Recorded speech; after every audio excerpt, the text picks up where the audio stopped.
HOA officer jumped my fence without warning, so Grandpa flipped the switch and zapped him. The summer sun hung low over Karen Lane, painting the sky in shades of tangerine and regret. Karen Lane wasn't just a street, it was a battleground. A cul-de-sac of manicured lawns, white picket fences, and homeowners who wielded their HOA rulebooks like holy scripture. At the center of it all was our house, the last holdout of individuality in a sea of beige conformity.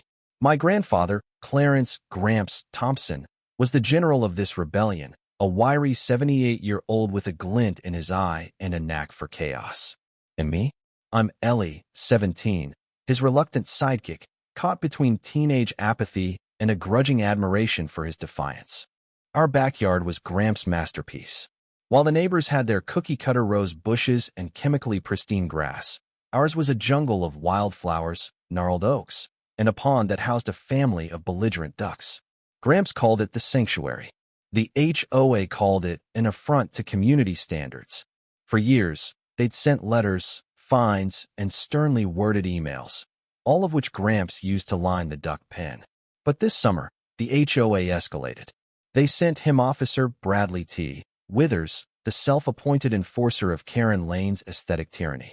Bradley was new, a transplant from some gated community upstate, with a clipboard, a polo shirt stretched tight over his ego, and a smile that screamed, "I'm here to ruin your day." He'd been circling our house like a vulture, noting every untrimmed hedge and every duck that dared waddle too close to the property line. Gramps, of course, took it personally. "That man's got the soul of a parking meter," he'd mutter, sharpening his garden shears with unnecessary vigor. It all came to a head on a sweltering July afternoon. I was sprawled on the porch, scrolling through my phone, when I heard the unmistakable creak of our back gate. I froze. Gramps was inside, tinkering with one of his projects, a term that could mean anything from rewiring the toaster to building a homemade flamethrower. The ducks quacked in alarm, and I peeked over the railing just in time to see Bradley Withers, in all his khaki-clad glory, vault over our 6-foot fence like some suburban ninja. No knock, no warning, just a man with a tape measure and a mission. "Gramps," I hissed, bolting inside. "HOA guys in the yard." Gramps looked up from his workbench, where he was fiddling with a tangle of wires and a car battery. His eyes narrowed, and a grin spread across his face, the kind that made you wonder if he'd been waiting for this moment his whole life. "Is that so?" he said, wiping his hands on his overalls. "Well, let's give Officer Clipboard a proper welcome." I should have known better than to let him loose. Gramps had a history of creative solutions, like the time he rigged the sprinklers to spray grape Kool-Aid at the mailman, who kept bending our letters, or when he trained the ducks to chase Mrs. Henderson's yappy terrier. But this was next level. See, Gramps had been working on what he called the fence zapper. It was a low-voltage electric circuit rigged to the backyard fence, meant to keep raccoons out of the pond. Or so he claimed. I suspected it was less about raccoons and more about sending a message to nosy neighbors. The thing was supposed to deliver a mild, shock-nothing lethal, just enough to make you rethink your life choices. He'd tested it on himself once, cackling like a mad scientist when it zapped him. "Keeps the blood flowing," he'd said. I followed him outside, my stomach churning. Bradley was in the yard, measuring the pond's distance from the property line, oblivious to the chaos about to unfold. Gramps crept to the shed, where the zapper's control box was hidden under a tarp. "Ellie," he whispered, "you want to do the honors?" "No way," I said, backing up. "This is your war, old man. Suit yourself." He flipped the switch. The air crackled.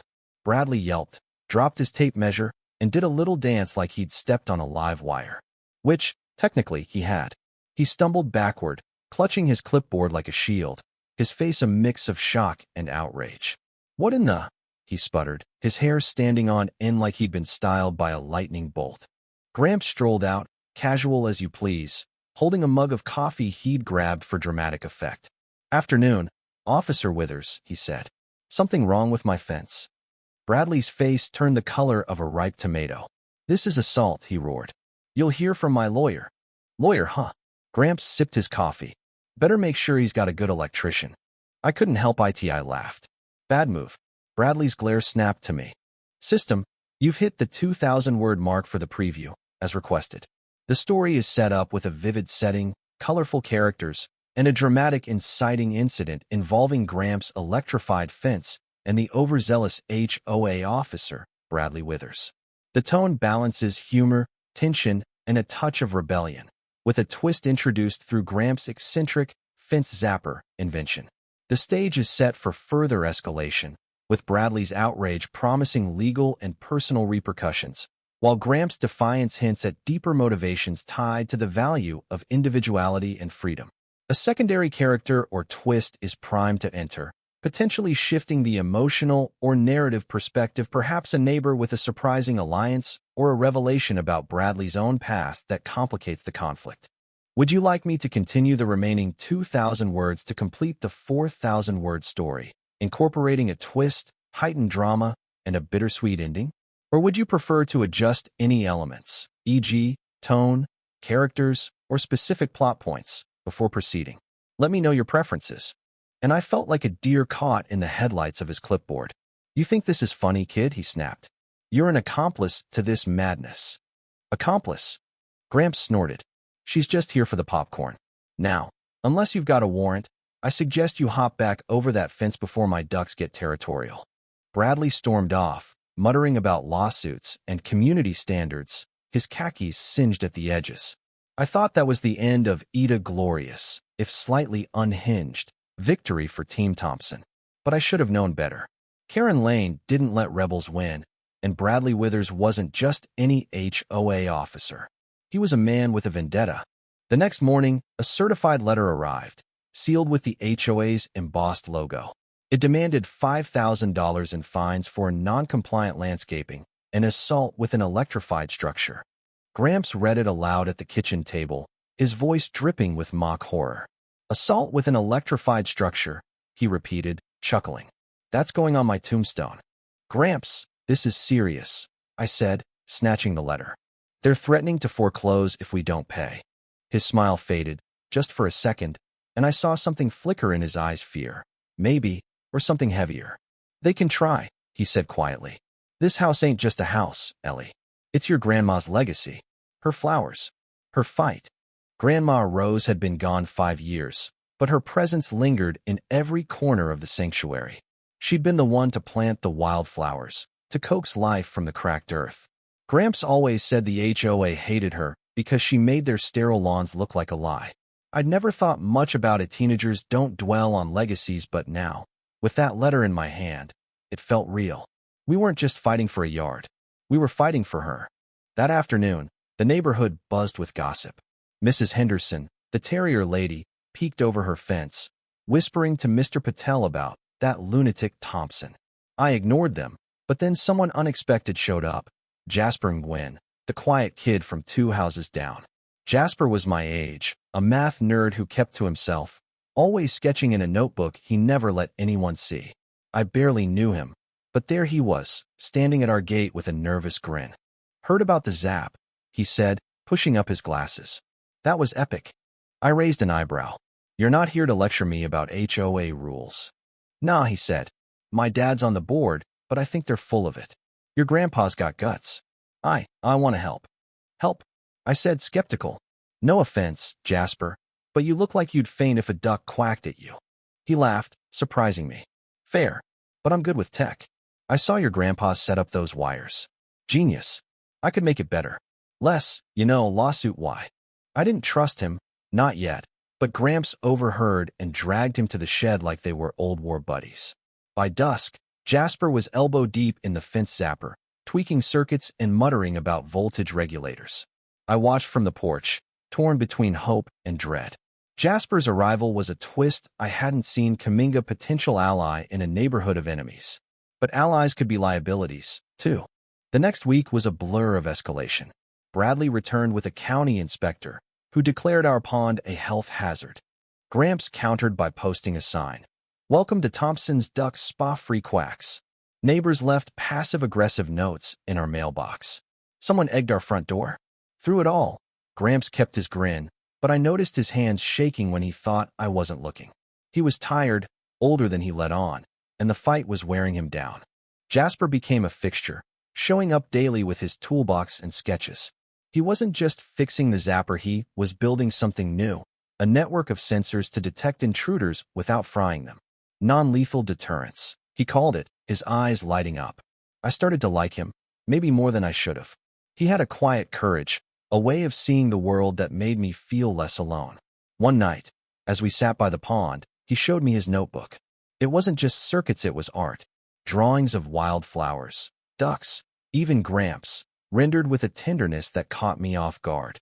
"You see things," I said, tracing a sketch of Grandma's favorite flower, a vibrant purple bloom she'd called Karen's bane.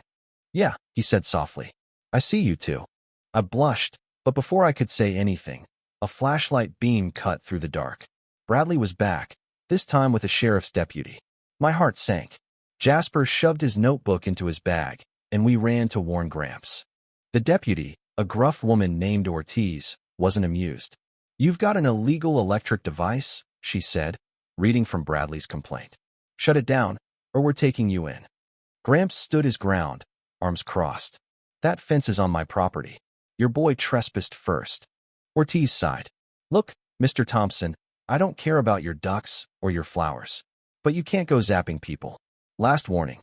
Bradley smirked, and I wanted to wipe it off his face. But then Jasper stepped forward, holding up his phone. "Actually," he said, "I've got footage." Security cams caught Bradley climbing the fence without permission. Twice. The air shifted. Ortiz turned to Bradley, eyebrow raised. "That true?"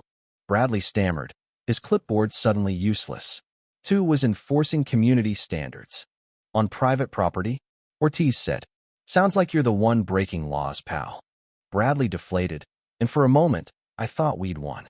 But victories on Karen Lane were never clean. The next day, the HOA called an emergency meeting, inviting the whole neighborhood to vote on the Thompson problem. Gramps refused to go. "I don't negotiate with lawn fascists," he said. But I went, dragging Jasper along. I had to know what we were up against. The meeting was a circus. Bradley ranted about anarchy and electrocution risks. Mrs. Henderson called Gramps a menace. But then Jasper's dad, Mr. Nguyen, stood up. He was a soft-spoken accountant, barely noticeable on the board. "I've lived here 20 years, he said. "Rose Thompson was my friend. Her garden was this street's heart. You're not just fighting Clarence Suri, erasing her." The room went quiet. I hadn't known Grandma was close to the Nguyen's. Jasper squeezed my hand, and I realized he'd been fighting for her, too. A few neighbors nodded, guilt flickering in their eyes. But Bradley wasn't done. He proposed a final ultimatum: bulldoze the sanctuary or face eviction. The vote was too close. We lost by 3. That night, Gramps sat by the pond, staring at Karen's bane. "I promised her I'd keep this place alive," he said, his voice breaking. "I failed.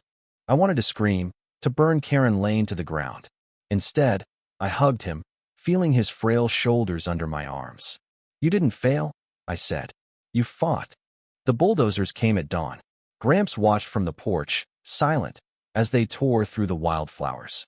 The ducks scattered, quacking in panic. Jasper stood with me, his notebook clutched to his chest. I thought that was the end, our rebellion crushed, our legacy gone. But then, a final twist. A low hum filled the air. Jasper's sensors, still active, triggered a hidden backup, the sprinklers. Not Kool-Aid this time, but water, blasting the bulldozers and soaking Bradley, who'd come to gloat. The workers laughed, shutting down their machines.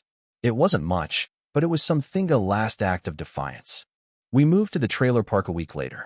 Gramps tried to rebuild, planting Karen's bane in pots, but his spark was gone. He passed quietly one night, a smile on his face, like he was dreaming of her. I scattered his ashes in the old pond, now a sodded lot. Jasper and I stayed close. He gave me his notebook, a gift to keep fighting. But Karen Lane? It's still beige, still sterile, haunted by what it destroyed. Bradley got promoted, but I hear he flinches at the sound of sprinklers. Was Gramps right to fight? Was Bradley just doing his job? Share your thoughts. Karen Lane's story isn't over.